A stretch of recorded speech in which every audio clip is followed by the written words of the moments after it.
custo de vida, emprego e desemprego, cesta básica, tarifas públicas, salário mínimo. Agora, na Brasil Atual, a análise do DIEESE. Vamos conversar agora com o diretor técnico do DIEESE, Fausto Augusto Júnior. Bom dia, Fausto. Legal, obrigado, Laura. Renato, o que você acha? Alô, Fausto, você me escuta? Bom dia, Fausto. Ontem nós tivemos a divulgação de dados relativos à produção industrial brasileira, que despencou 18,8% em abril, em comparação com o mês de março.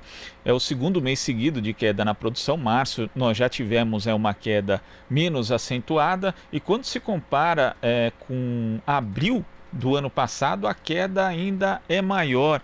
Como é que você vê esses dados, que se trata da maior redução da produção industrial desde o início da série histórica, Fausto? Esse dado é um dado que pega em cheio a questão do isolamento social, a questão da pandemia. E ele mostra como é que foi impactada, de certo modo, a indústria, em especial a indústria de bens duráveis. A indústria como um todo caiu muito, caiu quase 19% em um mês, e caiu aí quase 30%, mais de 27% em relação ao ano passado. Por outro lado, quando a gente vai olhar ali do ponto de vista setorial, você percebe que os bens duráveis, a paralisação chegou a quase 80%. A exceção ali foi para produtos alimentícios, que ainda teve alguma alta, e produtos farmacêuticos e farmaquímicos ali que cresceu ali em torno de 6%, que era de se esperar, uma vez que tem os setores vinculados ali às áreas da própria economia da saúde. Isso coloca uma série de questões para a gente, Glauco. A primeira delas é que, de fato, a pandemia ela impactou de maneira direta a indústria. Começa a mostrar também que a indústria ela produz sempre para o mês seguinte, né? Então é diferente de você imaginar. O comércio ele é atingido ali imediatamente, e o comércio ali ele está vinculado à relação cotidiana. O que indica para a gente, quando a gente vê uma queda tão acentuada da indústria, é que a própria indústria prevê que os próximos meses não serão tão bons, o que significa que ela deixou de produzir para reposição de estoques para o momento seguinte, e assim sucessivamente. Então, quando a gente olha para esse cenário, algo que a indústria já estava com muita dificuldade, ela já vinha com um processo de perda da sua capacidade ao longo dos últimos anos, ela se acentua agora, né, e coloca uma série de novos desafios para pensar para frente, para pensar uma nova economia que possa vir surgir a partir da pandemia. A gente percebe que setores, por exemplo, vinculados à indústria automotiva, elas basicamente foram paralisadas, o que indica ali bastante dificuldade para uma cadeia produtiva bem extensa, né, o que coloca questões, inclusive quais são as prioridades do para frente aí com relação à própria indústria.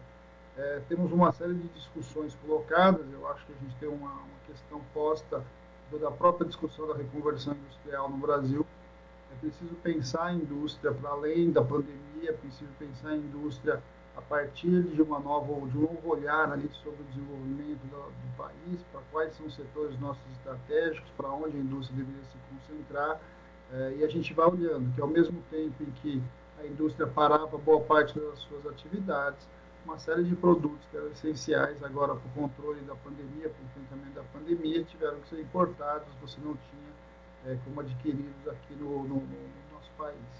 Então, eu acho que a gente está vendo ali, em relação aos dados que foram indicados, o que já era esperado, o que já estava colocado como perspectiva, mas ela coloca uma série de discussões do para frente que a gente precisa pensar, precisa construir políticas e precisa se preparar aí para o processo de retomada. E o Brasil, como você destacou, Fausto, já vem num ritmo de desindustrialização há alguns anos, e essa situação da pandemia acaba evidenciando isso também, aliado ainda à queda do consumo, sendo que o governo não toma medidas, inclusive para garantir a sobrevivência econômica das famílias e impactar também essa queda de consumo. Quer dizer, é uma conjunção de fatores muito ruim para o setor industrial, Fausto. Muito ruim, e do ponto de vista do trabalhador é bastante preocupante. Abril, a indústria demitiu mais de 190 mil pessoas, ou seja, aquele conjunto de medidas que o governo teria construído, a indústria teria muito provavelmente, seria o setor mais interessado por aquele conjunto de medidas, e a gente vê que mesmo com as medidas que o governo tinha implementado, ela ainda demitiu e demitiu muito. A indústria ela guarda ali, a indústria é o lugar onde o emprego menos vulnerável, o emprego mais organizado, o emprego formal está constituído. Ela é a base que organiza, de certo modo, uma parte importante da economia e constrói os parâmetros para frente. Então, quando a indústria começa a passar por dificuldades muito grandes como essa, é bastante preocupante pensar o pós-pandemia. É claro que a gente sabe que a produção industrial seria realmente impactada, mas é bom dizer que, comparando com países internacionais, o que a gente está vendo aqui no Brasil é uma queda mais acentuada na maioria dos setores. É razoável você imaginar que bens duráveis vai ter muita dificuldade, uma vez que as pessoas, como a gente já disse em outras oportunidades, as pessoas não vão trocar de carro numa crise como a que nós estamos vivendo, não vão comprar uma geladeira nova, as pessoas adiam as compras, mas isso também indica na outra ponta, Glauco, que a gente ainda tem estoques altos, não só no comércio, mas estoques altos em diversos setores da própria produção, e que isso vai, de certo modo, se alongar para os próximos períodos. É bem provável que os próximos meses também indiquem quedas importantes aí na produção industrial e que a gente vai ter que reconstruir um planejamento de como é que vai ser operado para frente. É fundamental também dizer que quando nós estamos falando de indústria, nós estamos falando de situações muito diversas. Uma coisa é uma montadora, uma grande indústria petroquímica, outra coisa são pequenas empresas de uma cadeia produtiva longa que produzem peças normalmente para montagem, para reposição, e a gente vai olhando como que muito provavelmente essas pequenas empresas são as empresas que vão mais sofrer e já estão sofrendo. Primeiro porque não têm acesso a crédito, segundo porque tem dificuldades, inclusive na lógica de organizar o seu capital de giro, e são eles que já estão demitindo. É um momento importante para a gente pensar política, é um momento fundamental de começar a criar processo de discussão de recuperação de empresas, inclusive a voltar à discussão que foi feita muito nos anos 90, da constituição das empresas de autogestão, ou seja, naquela que os trabalhadores assumem a produção quando essas empresas quebram. Acho que nós temos que pensar novas alternativas, é o momento de pensar a reconfiguração da lógica que vinha sendo estabelecida até então. Há oportunidades, mas a gente sabe que vai depender muito de como que nós fizermos e quais são as opções que vão ser feitas pelo governo, aí principalmente nos próximos meses. A queda da indústria, Glauco, também mostra que essa ideia de que o governo tinha, que era só manter as coisas abertas, que a vida ia continuar, está muito equivocada. Porque na maior parte dos estados, inclusive, a indústria não foi proibida de operar. Ao contrário, a maior parte de alguns lugares, inclusive, ela foi até incentivada a continuar operando. A gente sabe, inclusive, de surtos de doença em diversos setores. Agora, não tem como separar a produção industrial do conjunto da sociedade e, principalmente, das expectativas que são criadas nas pessoas. Ou seja, a indústria produz, em especial no Brasil, para o mercado interno, e o mercado interno está paralisado simplesmente porque nós estamos no meio de uma pandemia da qual está matando mais de uma pessoa por minuto aqui no Brasil.